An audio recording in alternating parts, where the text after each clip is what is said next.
Good afternoon, everyone. As I'm sure you know by now, my name is Sarah and I'm coming from Instant Impact, the UK's leading graduate recruitment agency. So we've already covered a host of different careers advice now on our webinar series. And you can find the recordings of all our past webinars over on our YouTube channel, which is Instant Impact. But today I'm going to be talking to you about work experience and kind of little things that you can do to really boost your CV. And, if you're kind of lacking in the experience department, hopefully make you a little bit more employable.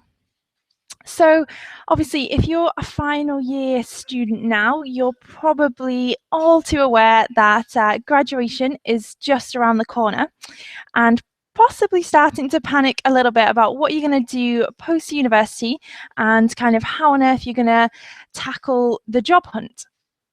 So first of all, I would say, don't worry, okay? You're in a fantastic position. You're at university, getting a great degree, and there are lots of amazing graduate positions out there at the moment. So definitely don't worry. However, one thing you certainly are going to need is a good bit of work experience behind you, a nice full relevant experience section on your CV. This will really kind of help you stand out from everyone else who's applying for these positions and really show your employer that you're very determined, you've got a strong work ethic. So obviously, as we said, graduation is coming close, so you might think it is a little bit too late really to get some work experience, but that's definitely not true. There's still loads of things that you can do to really boost your experience. So I'm going to talk you through a couple of different ideas now, and hopefully by the end you'll be very motivated to go out and get some new positions. So my first suggestion would be to start your own blog. This is a really great thing to do to improve your CV. Obviously, it shows, first of all, a real kind of dedication and motivation. Running your own blog is actually can be quite time consuming, and you're keeping that up, posting on a regular basis does really show those, again, that strong work ethic to a potential employer. I think as well that a blog is particularly useful if you're thinking of going into anything to do with marketing. Obviously, content is a huge element within marketing at the moment, so you're already showing those skills. But also, you can set up social media channels to work alongside your blog.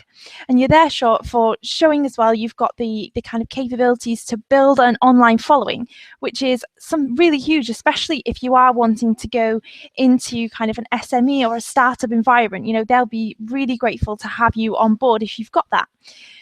So don't kind of fall into the trap of thinking that running a personal blog, whatever it might be about, is not work experience. It certainly is.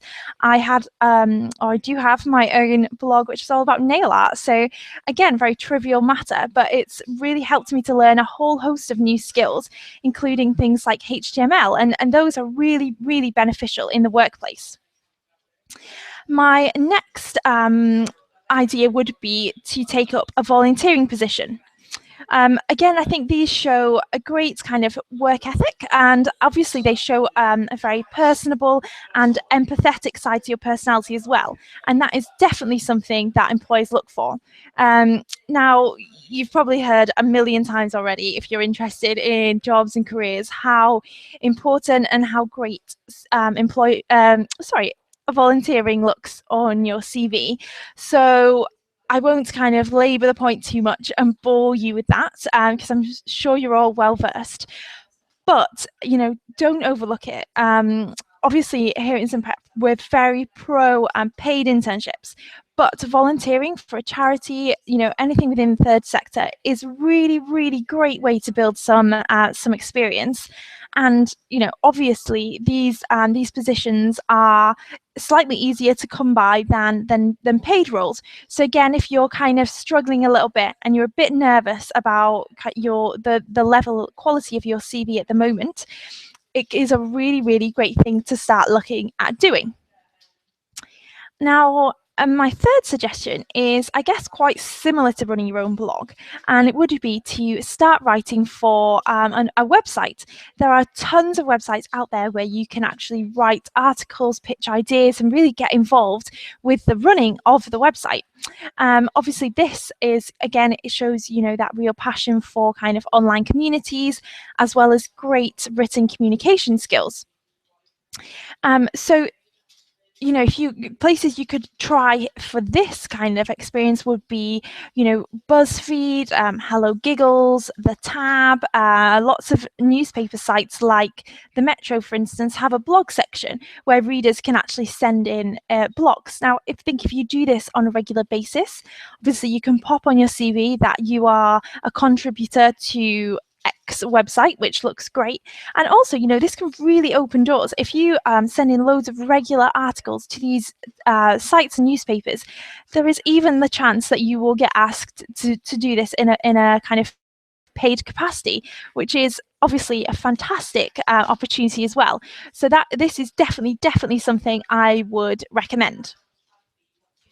Next, I would suggest thinking about joining an alumni committee. If you're in final year, it's probably going to be too late now to get involved, in the running of a society or a sports team or something. But the fun definitely doesn't stop at graduation. Most universities have alumni groups, which are really active, and they are often run in a very similar way to university societies. So if you're about to graduate, you could think about taking an active role in the alumni community of your university.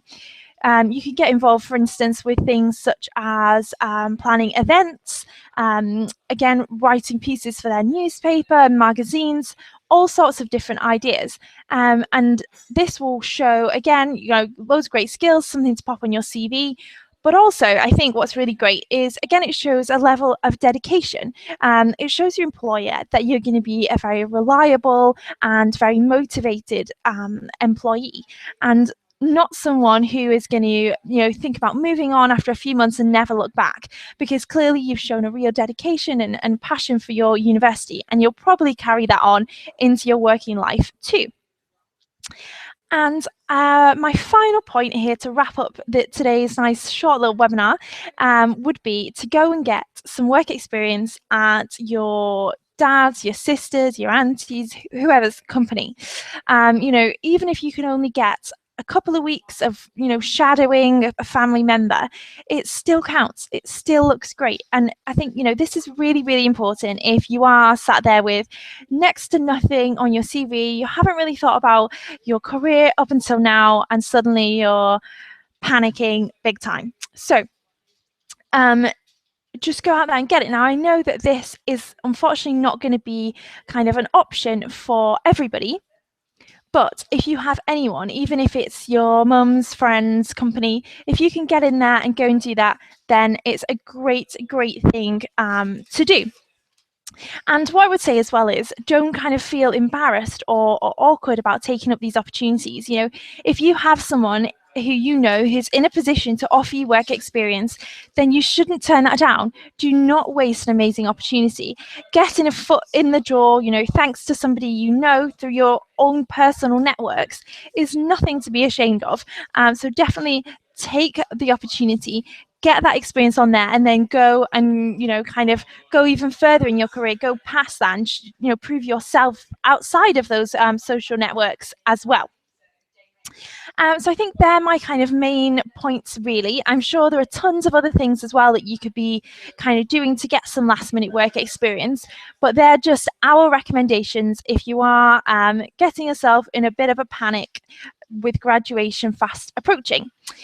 So again, if you have any questions about maybe how to go about any of these, or even if you've got some suggestions of your own that you'd like me to kind of talk about in maybe a blog or a future webinar, then do send me an email at webinars@instant-impact.com, and I would love to talk these over with you.